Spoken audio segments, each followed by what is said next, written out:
Good morning.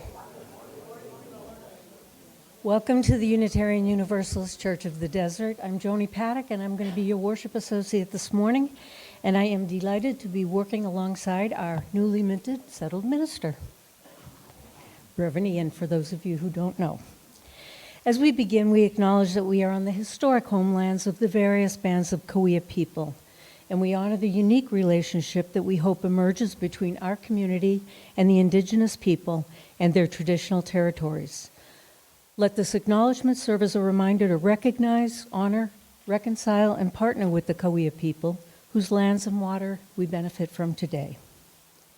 In this congregation, we welcome people of all races and ancestries and cultures, people of all economic statuses and professions, of all physical or mental abilities, people of all sexual orientations and gender identities, of all ages and sizes. We welcome you wherever you come from, whoever you love, whatever your immigration status or civic engagement. We welcome all those who will learn and grow with us as we commit together to embrace the rich and beautiful diversity of the world and to build a community centered in justice, compassion, and love. You are welcome here, and we're glad you're with us this morning, whether here in the sanctuary or at home watching on the stream. And now we will ring our Tibetan bowl and to begin our service, and then listen to our music for centering.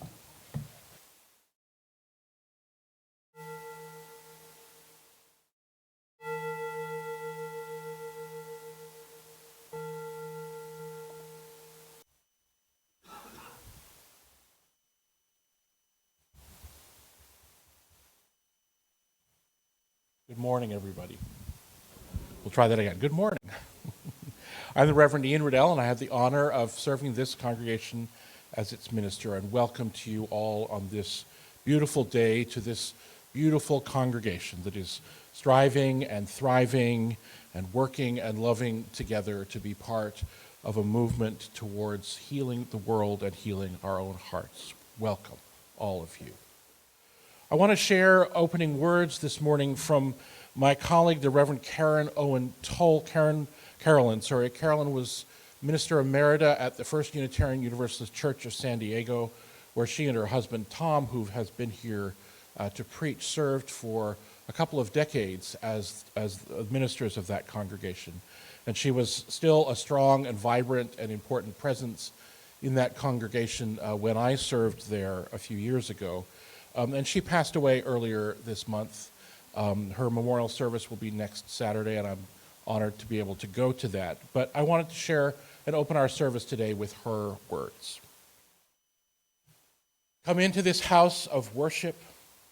Come in bringing all of who you are. Rest and quiet your weak, worn spirit.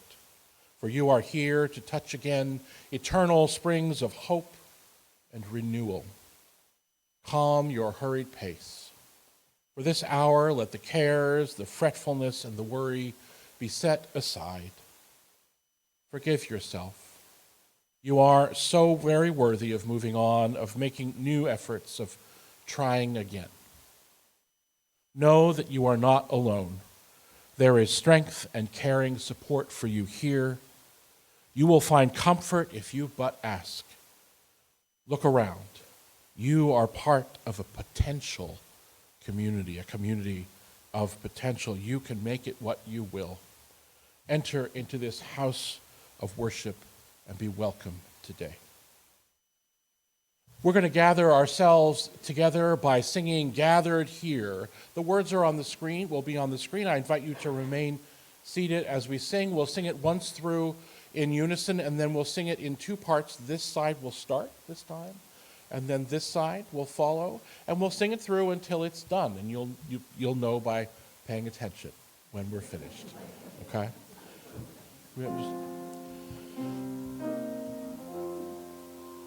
Gathered here in the mystery of the hour, gathered here in one strong body, gathered here in the struggle and the power, Spirit drawn near. Let's do that all together again.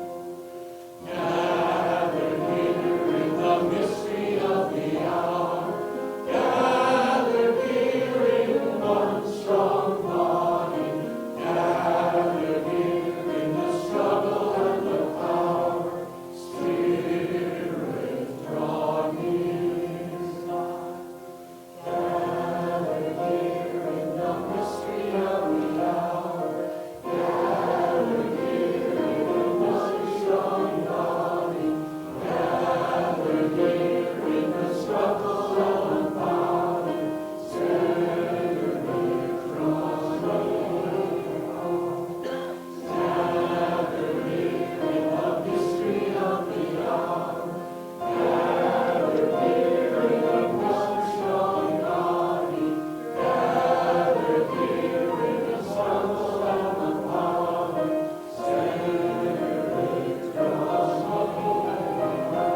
And now if you'll join me as Reverend Ian lights our chalice, the words are up on the screen. May love be the spirit of this church. May the quest for truth be its sacrament and service be its prayer. To dwell together in peace, to seek knowledge in freedom, and to help one another in fellowship. This is our aspiration. And now I'd invite Mel Wilkinson up to light our BIOPOC candles. Thank you, Mel. And as she lights them, will you join me with the words on the screen?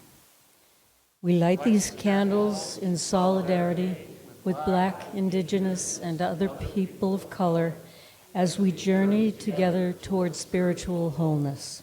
May we, as a beloved community, work to dismantle racism and all forms of oppression. May we live out our principles so that justice, dignity, and equity for all prevail.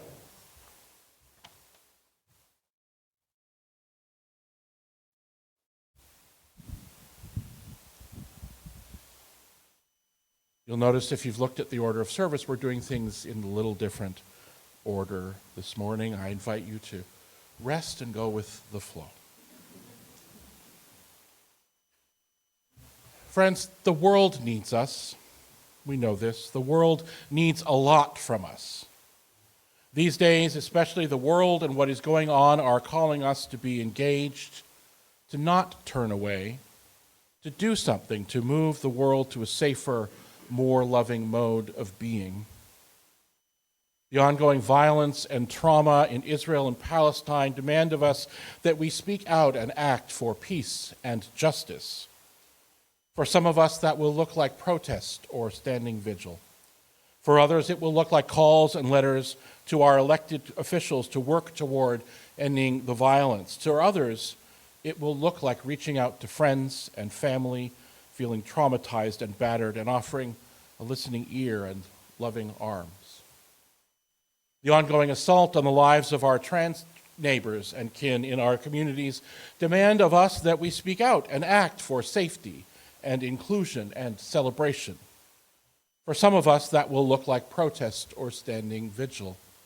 For others, it will look like calls and letters to our elected officials to work toward ending the violence. For others, it will look like reaching out to friends and family and neighbors feeling traumatized and battered and offering a listening ear and loving arms. And so much else calls us to live out the values and principles that we claim as our guiding lights. It feels like there is so much to do. There is so much to do. Do you feel it? In your mind, in your heart, in your body? At my ordination into the ministry, one of my colleagues invited us to acknowledge that the need for a sincere, compassionate, justice-filled ministry has never been stronger. He was right. And I hope we all know, that the world needs compassion and justice-filled engagement from all of us. Ministers, lay leaders, congregants, neighbors, and citizens, all of us. But he said another thing to me, and I want to share it with all of us in mind. You are not called to break yourself for the sake of this work. You are not called to treat your body carelessly because the demands on you are so many, so insistent, and so genuine. Your physical gifts, your connections, your needs are not a disposable part of your life. And we do live in a world that so often sees our worth through our productivity, that assesses people's value in the world based on how hard they work and how much they sacrifice to their jobs, their careers. A world that suggests in subtle and not so subtle ways that we turn our hobbies into side hustles, and that any time not focused on producing or earning is a waste. We need to remember to rest, to care for ourselves and our families, not to walk away from the struggles, but to acknowledge that we are not robots. We are not perpetual motion machines, and that our bodies and our hearts and our minds need renewal and sustenance and rest if we are to be meaningfully engaged in the world. Our religious traditions know this. Judaism asks that Jews honor the Sabbath, a day of rest, a day of no work, a day of reflection, a day of honoring the holy.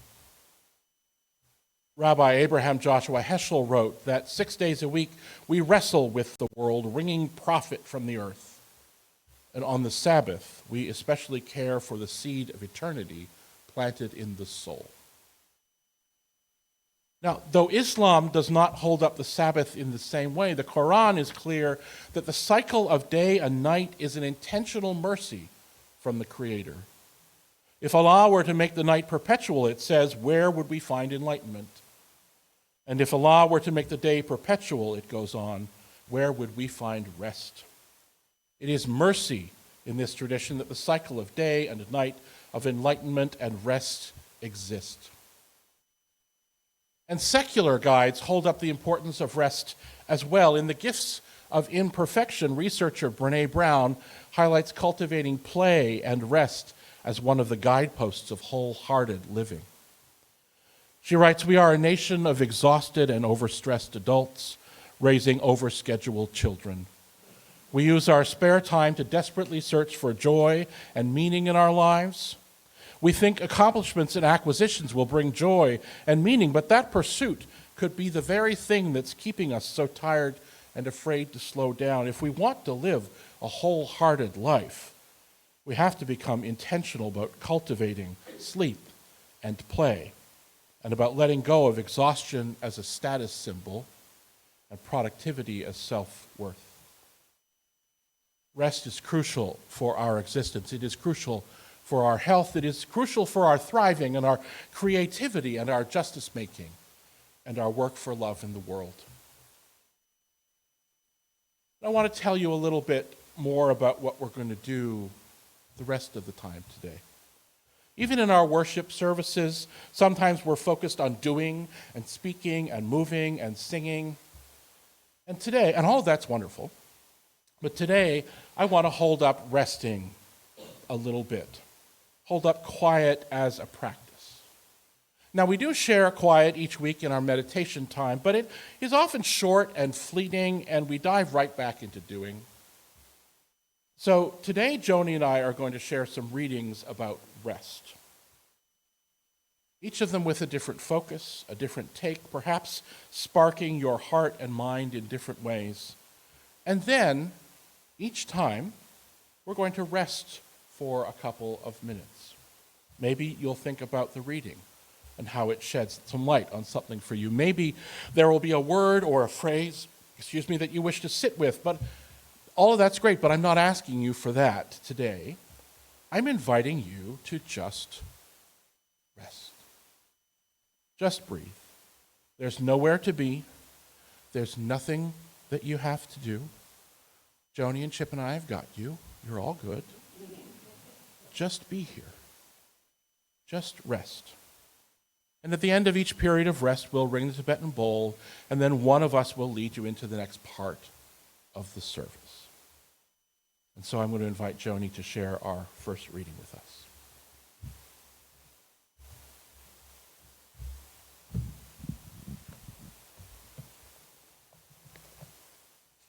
The title of my reading this morning is In Gatherings, and it's by Reverend Marta I. Valentine, a UU minister who originally served as minister at a few congregations in my home state of Massachusetts. In gatherings we are stirred, like the leaves of the fall season rustling around sacred trees, tossed hither and yon until we come to rest together, quietly, softly. We come to gather strength from each other. We come to give strength to each other. We come to ask for strength from the Spirit of all that is and is not. When our hearts sing or when they frown, it is the way of compassion telling us to give. It is the way of peace telling us to share our gifts, for we are happiest and most powerful when love is made apparent in and through us. Spirit of the circle that is love, as we twirl in this dance that is life, we give thanks for reminding us each day of our task of ministering to each other with a searching glance, a safe touch, a generous smile, a thoughtful word. Thank you for reminding us that we are always building our beloved community. Thank you for reminding us that through our covenant with you, we covenant with each other and are made whole. In gratitude, we celebrate with open hearts and minds. We discover who we are, separate from each other and within one another. In the circle that holds all life, may we ever work toward widening its boundaries until there are none. Amen. Pause. Blessed be. And now I invite you into our first resting time.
Our second reading comes from poet Judy Brown.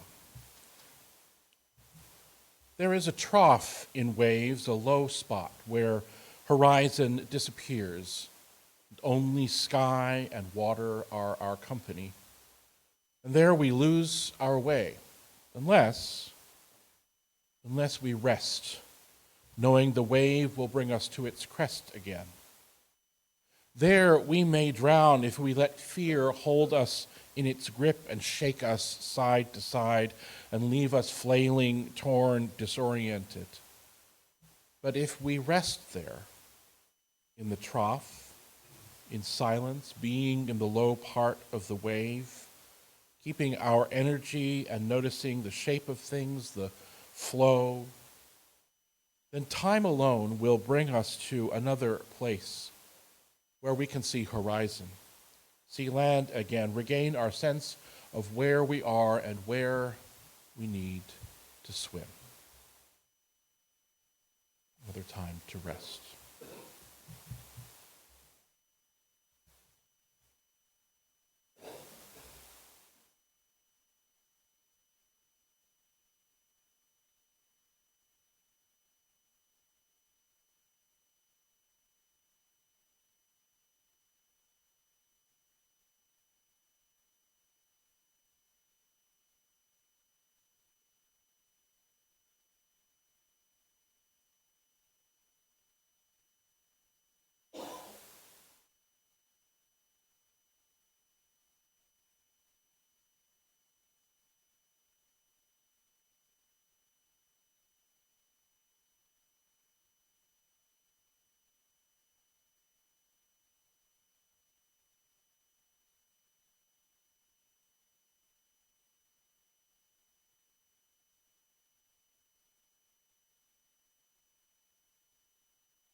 And our Sacred Grounds program would joyfully like to let us know and light a candle of gratitude and joy that just in time for Thanksgiving, the desert canyon habitat that we have been creating and crafting has received formal Sacred Ground certification from the National Wildlife Federation, their program that encourages churches and congregations to provide habitat for wildlife.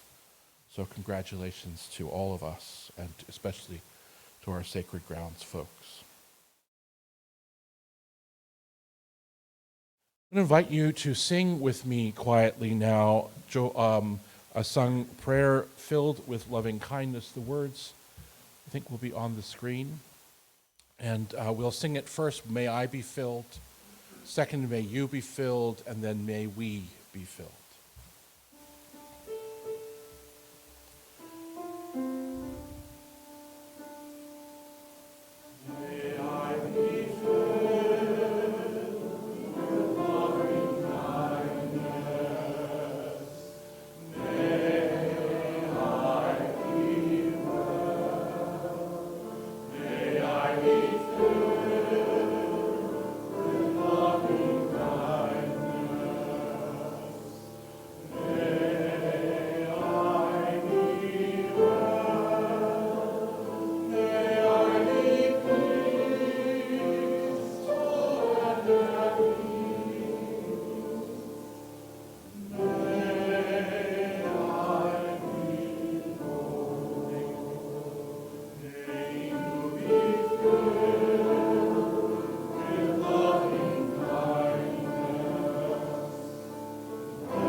Pause in the space created by the beauty, vibration of our collective voice.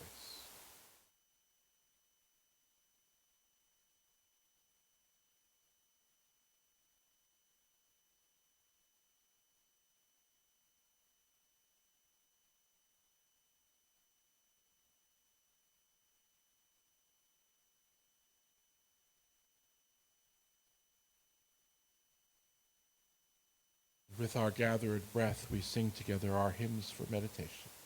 Spirit of Life, Fuente de Amor.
Rest can help us resist despair.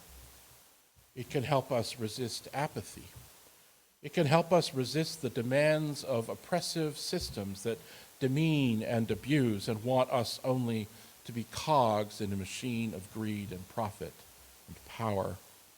This is what Tricia Hersey focuses on in her powerful work, Rest is Resistance. There she writes, "This work, the work of rest, is a battle cry for being sick and tired of capitalism and white supremacy, a resting place, an alternative and temporary space of joy and freedom. The way both systems view human bodies is evil and unsustainable. No one is being seen clearly within them, and instead is viewed as less than human and the machine to be used, abused, and overlooked. Resting our bodies and minds is a form of reverence. When we honor our bodies via rest, we are connecting to the deepest parts of ourselves. We are freedom making. What stories are we holding deep inside that are untold and uncovered because we are too exhausted? This rest work is holding space for our memories, our micro-histories, and all the things that make us human.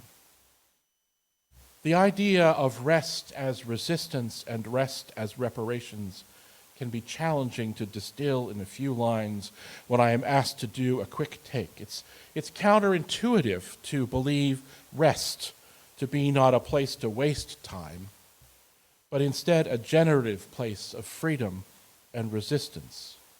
We have never learned this in our culture.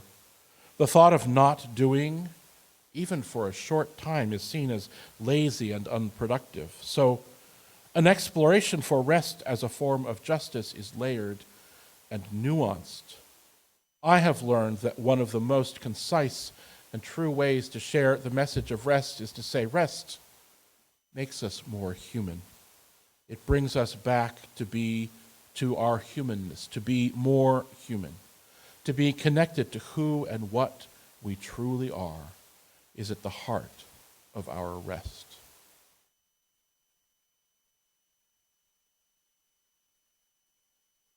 And we rest again for a moment.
And let's remain seated as we sing our closing hymn together, Blessed Spirit of My Life.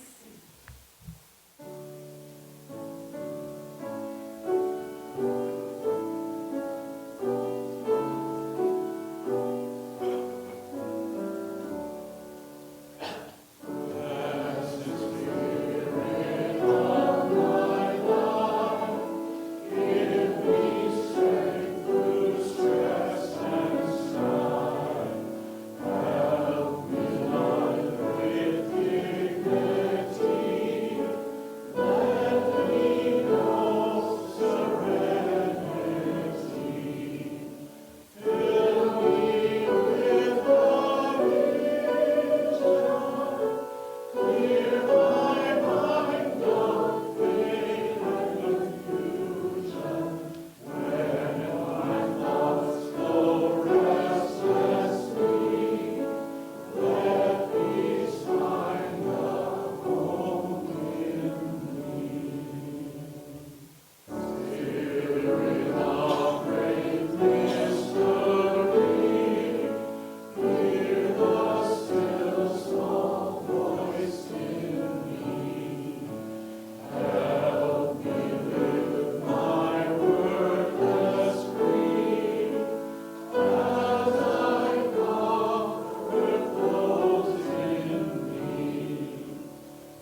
And now, please join me with the words on the screen as Reverend Ian extinguishes our chalice.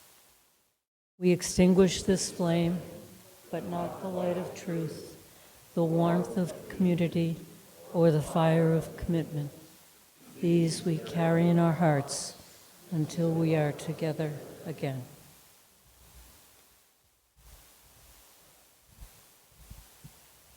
Thank you, friends, for going somewhere a little different today. Judy Brown wrote, "But if we rest there in the trough, in silence, being in the low part of the wave, keeping our energy and noticing the shape of things, the flow, then time alone will bring us to another place where we can see horizon, can see land again, regain our sense of where we are and where we need to swim. May the rest we nurture in our lives help us notice the shape of things and see horizons of caring and compassion and love. May we remember to nurture our understanding of who we are and where our vision leads. Go in peace, my friends, to love and serve the world."